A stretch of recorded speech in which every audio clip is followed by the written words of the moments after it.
قل إن صلاتي ونسكي ومحياي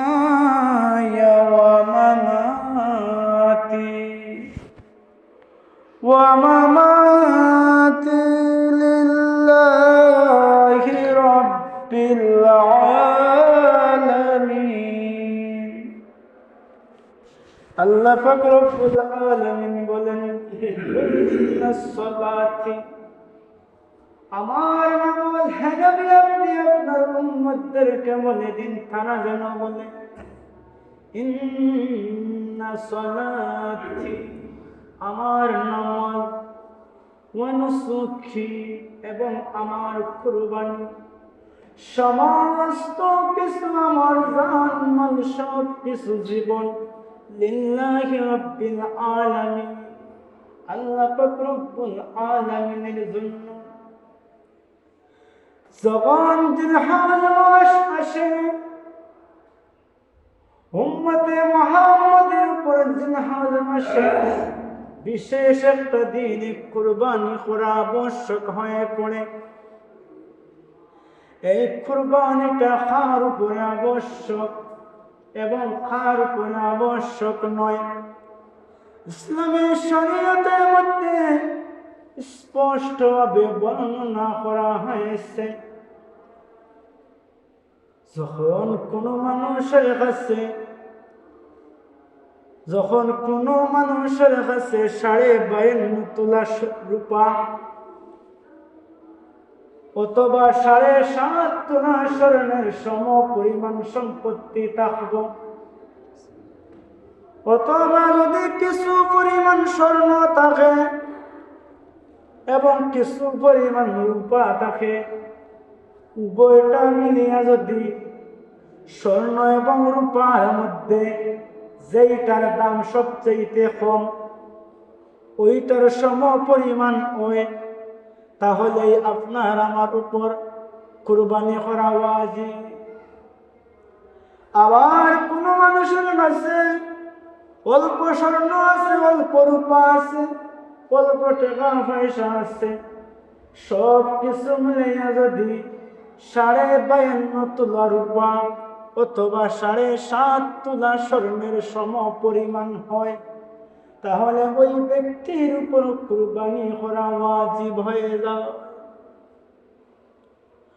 অথবা যদি স্বর্ণ রূপা কোনো কিছুই না থাকে, শুধু টাকা পয়সা থাকে, প্রয়োজনের অতিরিক্ত টাকা পয়সা সম্পত্তি থাকে এবং ওই সম্পত্তিটা যদি 7.5 তোলা স্বর্ণ অথবা 52.5 তোলা রূপার সম পরিমাণ হয়, তাহলে আপনার আমার উপর কুরবানিটা ওয়াজিব হয়ে যাবে। এখানে প্রশ্ন আসে, আমি 7.5 তোলা স্বর্ণের হিসাবটা ধরব না আমি 52.5 তোলা রূপার হিসাবটা ধরব? আবারও বলছি, আমাদের প্রশ্নটা আসে, আমরা 7.5 তোলা স্বর্ণের হিসাবটা ধরব না 52.5 তোলা রূপার হিসাবটা ধরব? জবাবটা হলো, স্বর্ণ এবং রূপা দুইটা জিনিস। ইসলামের প্রাথমিক পর্যায়ে দুইটা জিনিসের দাম কাছাকাছি পর্যায়ে ছিল। বর্তমান সময়টাতে স্বর্ণের দাম বেশি, রূপার দাম কম। এরপরেও দুইটার মাঝে যেই জিনিসটার দাম কম থাকবো, ওই জিনিসটার নেশাব পরিমাণ দইরা আপনার আমার উপর কুরবানি করা ওয়াজিব। যেমন বর্তমান জমানার মধ্যে, বর্তমান দুনিয়ার মধ্যে 7.5 তোলা স্বর্ণ থেকে 52.5 তোলা রূপার দাম কম। এজন্য আমরা বর্তমান সময়ে নেশাব পরিমাণ সম্পত্তিটা হিসাব করার ক্ষেত্রে আমরা 52.5 তোলা রূপার দাম হিসাব করব। আজকের হিসাব মতে, বাংলাদেশের আজকের হিসাব অনুযায়ী সবচাইতে ভালো যে রূপাটা 22 ক্যারেটের রূপা। ওই রূপার দামটা হলো প্রতি ভরি বা প্রতি তুলা রূপার দাম হলো 5774 টাকা। সেই হিসাবে 100% রূপা যেগুলা সম্পূর্ণ রূপা আছে, 22 ক্যারেট রূপার মধ্যে 100% রূপা থাকে না, 51% থেকে সামান্য বেশি রূপা থাকে। আমরা যদি হিসাবের সুবিধাতে 100% রূপা ধরি, 100% রূপা ধরে যদি আমরা হিসাব করি, তাহলে দেখা যাবে 52.5 তোলা রূপার দাম 3 লাখ থেকে সামান্য বেশি হবে। অতএব আজকের হিসাব অনুযায়ী কোন মানুষের কাছে 3 লক্ষ টাকা থেকে বেশি পরিমাণ যদি টাকা পয়সা থাকে, সম্পত্তি থাকে সমপরিমাণ, তাহলে ওই ব্যক্তির উপর কুরবানি করা ওয়াজিব। এবং কুরবানির নিসাবটা যাকাতের নিসাবের মতো নয়। যাকাতের নিসাব যেখানে পুরা 1 বছর আপনার কাছে সম্পত্তিটা থাকা লাগে, কুরবানির ক্ষেত্রে এমনটা নয়। কুরবানির নিসাবটা হলো জিলহজ মাস প্রবেশ করার পর, জিলহজ মাস আসার পর 10 জিলহজ সুবহে সাদিক থেকে শুরু হইয়া 10 তারিখ, 11 তারিখ, 12 তারিখ সূর্যাস্ত পর্যন্ত। আবারও বলতেছি, কুরবানির নিসাবের সময়টা হলো 10 জিলহজ সুবহে সাদিক থেকে শুরু হইয়া 12 জিলহজ সূর্যাস্ত পর্যন্ত। এই 72 ঘন্টার মধ্যে কোনো মানুষের কাছে যদি 52.5 তোলা রূপার সমপরিমাণ সম্পত্তি, সোনা রূপা সব কিছু মিলাইয়া যেভাবেই হোক, যদি কোনো মানুষের প্রয়োজনের অতিরিক্ত 52.5 তোলা রূপার সমপরিমাণ জিনিস থাকে, ওই আল্লাহর বান্দার উপর কুরবানি আদায় করা ওয়াজিব। যাকাতের মতো সারা বছর টাকা প্রয়োজন নাই। ওই 3 দিনের মধ্যে যে কোনো দিন, যে কোনো সময়টাতে যদি আপনি মালিক হয়ে যান, তাহলে আপনার উপর কুরবানি আদায় করা ওয়াজিব। দ্বিতীয় নম্বর, আমাদের মনে মনে প্রশ্ন আসে, প্রয়োজনের অতিরিক্ত কি? প্রয়োজনের অতিরিক্ত হলো আপনার পরিবার আছে, আপনার পরিজন আছে, আপনার পরিবার পরিজন, আপনার অধীনস্থ যারা আছে, তাদের খাবার দাবার, তাদের ঔষধপাতি, তাদের প্রয়োজনের যা কিছু লাগে, আপনার নিজের প্রয়োজনের জন্য যা কিছু লাগে, এবং আপনার প্রয়োজনের যা কিছু লাগে এমন জিনিসগুলা অন্তর্ভুক্ত, যেই জিনিসগুলা আপনি সারা বছরে একবার আপনি ব্যবহার করেন, ওই জিনিসগুলাও আপনার প্রয়োজনের অন্তর্ভুক্ত। আপনার অতি প্রয়োজন বাসন পাত্র, আপনার ঘরের আসবাবপত্র, জায়গা সম্পত্তি, অতি প্রয়োজন যে সম্পত্তিগুলো আছে, সমস্ত কিছু বাদ দিয়ে যদি আপনার কাছে 52.5 তোলা রূপার সমপরিমাণ সম্পত্তি থাকে, তখন আপনি নিসাব পরিমাণ সম্পত্তির মালিক। এরপরে আরো কিছু বিষয় জানার আছে। আমরা অনেকে দেখা যায় আমরা 15-20 লাখ টাকা পরিমাণ ঋণ, আবার আমার কাছে নিসাব পরিমাণ সম্পত্তির মালিক আমি আছি, আবার আমি 15-20 লাখ টাকা ঋণ আছি। এখন আমার উপর কুরবানি ওয়াজিব হইব কিনা? উলামায়ে কেরাম বর্ণনা করেন, যদি আপনার ঋণটা এমন থাকে, আপনার কাছে যে ঋণ পায় ওই ব্যক্তি আপনার কাছে কুরবানির 10 জিলহজ থেকে শুরু কইরা 11 জিলহজ ওই তারিখগুলা অথবা এর আশেপাশের সময়টাতে যদি ওই ব্যক্তি আপনার কাছে ঋণ চাইতে পারে, এমন সম্ভাবনা থাকে, এমন অস্থায়ী চুক্তি থাকে, অর্থাৎ এমন ঋণ যা আপনার যে কোনো সময় যে কোনো মুহূর্তে আপনার আদায় করা লাগবে, তাহলে আপনার কাছে নেশাব পরিমাণ সম্পত্তি থাকলেও আপনার উপর কুরবানি আদায় করা ওয়াজিব নয়। কিন্তু আপনার এমন ভাবে ঋণ আছে, আপনার ঋণটা 6 মাস পরে আপনি আদায় করবা। এখন যদি আপনি নেশাব পরিমাণ সম্পত্তির মালিক থাকেন, আপনার কাছে যত টাকাই ঋণ থাকুক না কেন আপনার উপর কুরবানি ওয়াজিব।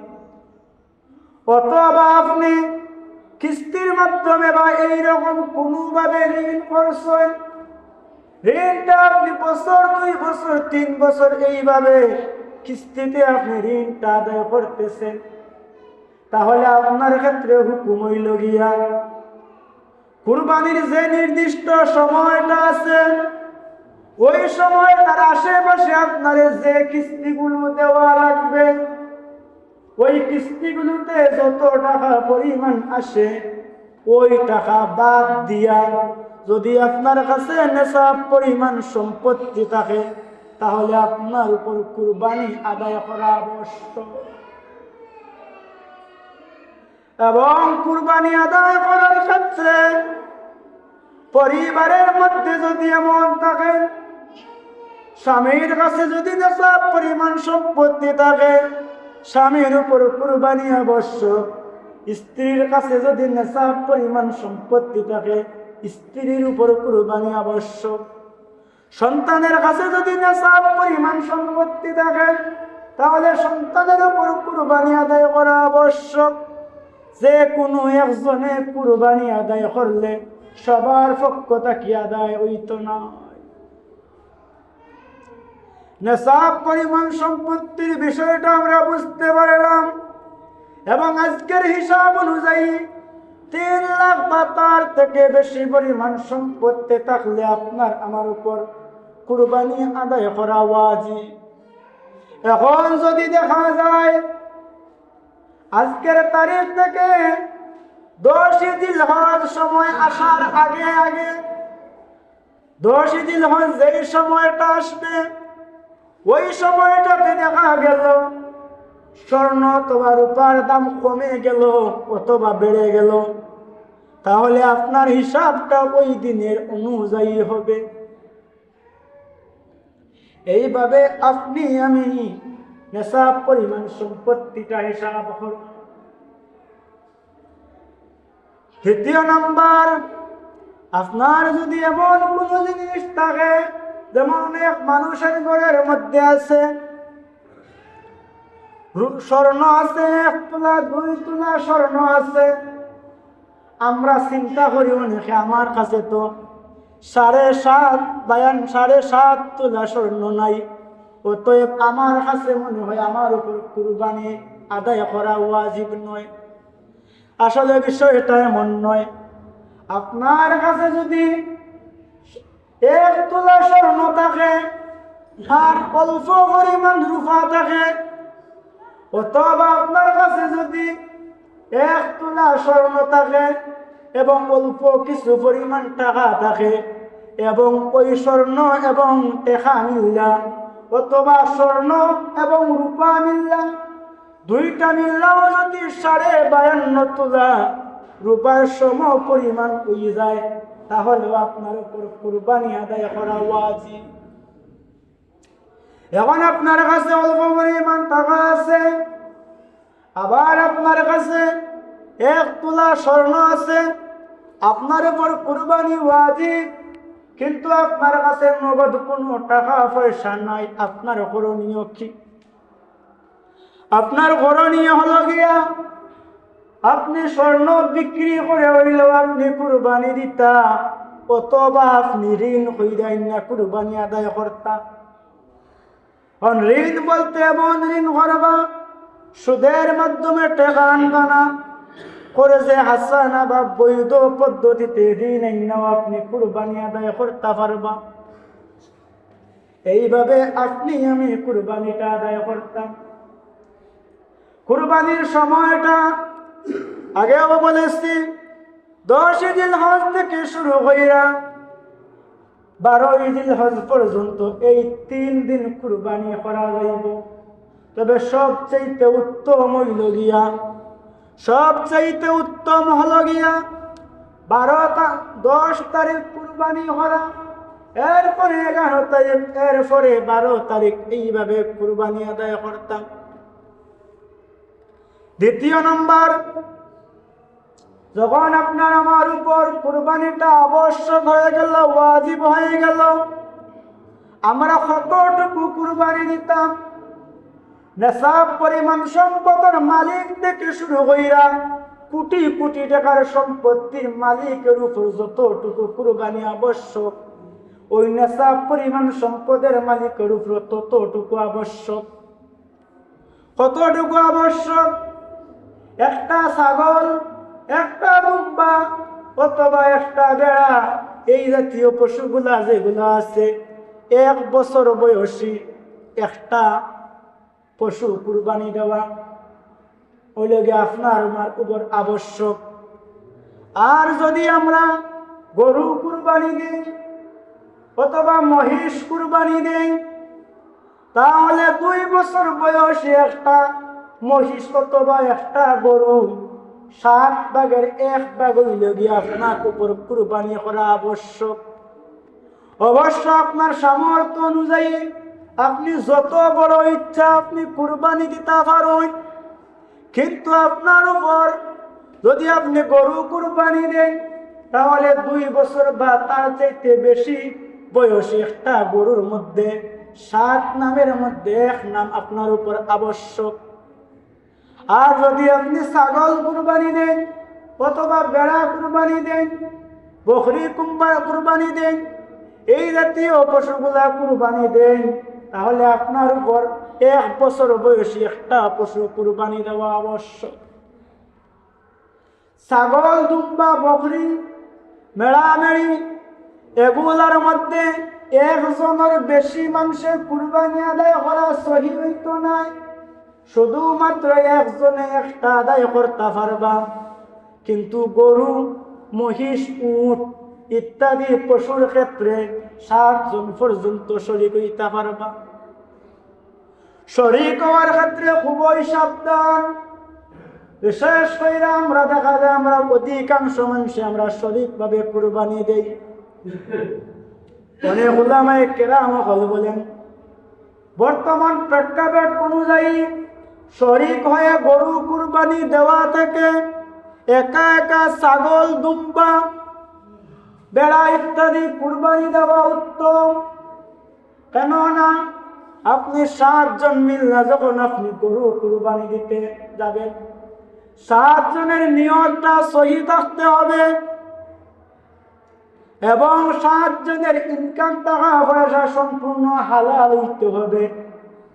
কোনো একজনের টাকা পয়সা যদি হারাম হয়, তাহলে একজনের কারণে সবার কুরবানিটা সহি হইতো না, এমনকি বাতিল হয়ে যেতে পারে। আবার যদি 7 জনের মধ্যে কোনো একজনের নিয়তের মধ্যে গোলমেল থাকে, যেমন 6 জন কুরবানি দিল আল্লাহ পাক রব্বুল আলামিন রে রাজি এবং খুশি করার দায়, একজনের নিয়ত থাকলো আমি কুরবানি দিলাম গোশত খাওয়ার দায়, তাহলে ওই একজনের কারণে সবার কুরবানিটা সহি হইতো না। এজন্য 7 জন মিলার আগে 7 জন মিলার ক্ষেত্রে আমাদের সতর্ক হওয়া উচিত, যাতে 7 জন মানুষের নিয়তটা যাতে সহি শুদ্ধ এবং আল্লাহ পাক রব্বুল আলামিন রে রাজি এবং খুশি করার লাগি হয়। এই 7 জন এখানে মিলার আরো বেশ কিছু শর্ত রয়েছে। আমাদের অনেকের দেখা যায় চার ভাই পাঁচ ভাই মিলে একটা নাম দেন। চার ভাই পাঁচ ভাই বা 100 জন মিলে এক নাম দিতে পারবেন। শর্ত একটাই, সবার পক্ষ থেকে কুরবানি আদায় হইতো নাই, 100 জন মিললে এক ভাগের কুরবানির শরীক হইতে পারবা। শর্ত একটাই, 100 জনের মধ্যে আপনারা যে কোনো একজনকে ওই টাকা বা ওই এক নামের মালিক বানিয়ে দিতে হইবা এবং শুধুমাত্র তার পক্ষ থেকে কুরবানি আদায় করতে হইবা। কারণ যদি আপনার একজনকে মালিক না বানিয়ে দেন, অনেকজনে মিল্লা এক নাম দেন, তাহলে দেখা যাইব কেউ যদি এক নামের মালিক না থাকে, দেখা যাইব একটা গরুর মধ্যে 7 জনের নাম থাকতো না, 7-এর বেশি হয়ে যাইব। আর 7-এর বেশি নাম থাকলে আপনার কুরবানি সহি শুদ্ধ হইত না।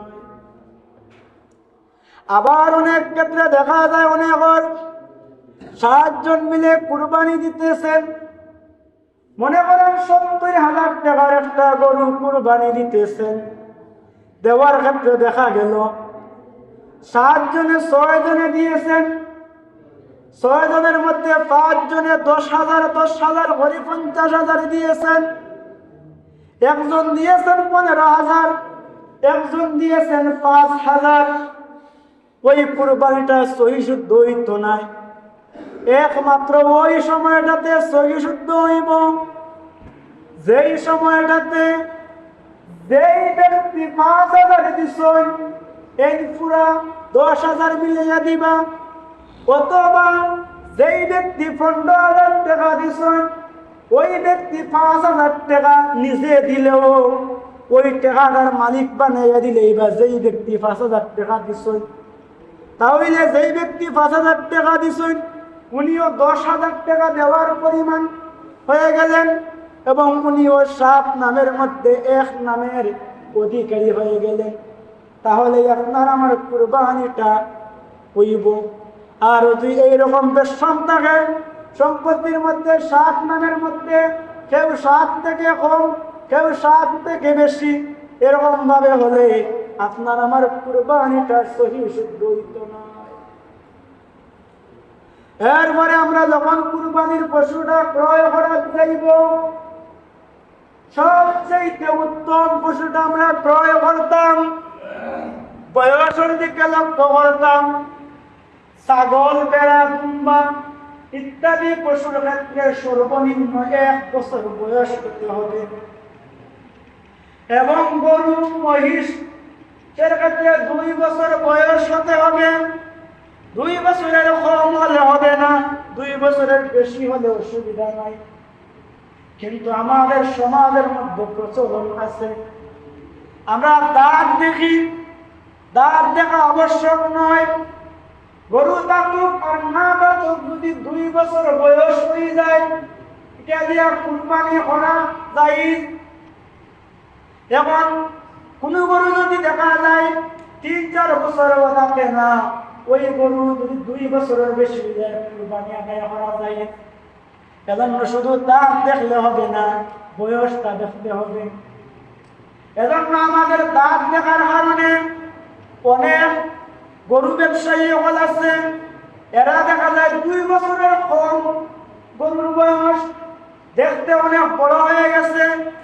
সে কি করে হাতুড়ি দিয়ে বাড়িয়ে বাড়িয়ে দাঁত টান বিলায়, বাজারে না মানুষের সুন্দর করে দেখাইব যে গরুর দাঁত ভাঙিয়ে গেছে, আপনারা নিয়ে দেখবেন। অথচ বাস্তবে দেখা যায় এই গরুটার 2 বছর বয়স হয়েছে না। এজন্য আমরা দাঁতের দিকে না সেই আমরা বয়সের দিকে তাকাইতাম। যেই ব্যক্তি ব্যস্ত, ওই ব্যক্তিটা যদি মুসলমান হয় তাহলে তার উপরে বিশ্বাস করতাম এবং জানতাম ওই ব্যক্তিটা কতটুকু আমানতদারিতা রক্ষা করে। ওই ব্যক্তি যদি বিশ্বস্ত হয়, ওই ব্যক্তি যদি আমানতদার হয়, তাহলে ওই ব্যক্তি যদি 2 বছর হয় এবং 2 বছরের হইয়া যদি 2 বছরের কম বয়সী গরু আপনার আমার কাছে বিক্রি হয়ে যায়, তাহলে আমাদের কুরবানি জায়েজ হইবে। কিন্তু ওই ব্যক্তি মিথ্যা কথা বলার কারণে আল্লাহর কাছে জবাবদিহিতা করতে হবে। বয়সের পরে আমাদের দেখা উচিত গরুটা ত্রুটিপূর্ণ না, সব দিক থেকে সহি শুদ্ধ আছে, গরুর শিংগুলো আছে, গরুর লেজ আছে, গরুর লেজ শিং, এই সব কিছুর মধ্যে যদি সিংহের মধ্যে যদি অধিকাংশ সিং ভাঙ্গা থাকে, অর্থাৎ জন্মগত ভাবে নাই, সাধারণ অবস্থায় কোনো কারণে ভাঙছে, দুর্ঘটনায় ভাঙছে, অর্ধেকের বেশি যদি ভাঙ্গা থাকে এবং গরুটার মস্তিষ্কের মধ্যে যদি আঘাত হয়, ওই গরু দিয়ে কুরবানি আদায় করা জায়েজ হইত না। আবার এমন গরু যেই গরুটার লেঙ্গুর অধিকাংশ লেঙ্গুর বা লেজ যেটা আছে ওইটা ক্ষতিগ্রস্ত নষ্ট হয়ে গেছে, ওই গরু দিয়েও কুরবানি সহি শুদ্ধ হইত না। এমন গরু, এমন মহিষ যার পা গুলা দুর্বল, এমন দুর্বল আপনি ওই জায়গা থেকে ওই রাস্তা পরিমাণ অতটুকু জায়গা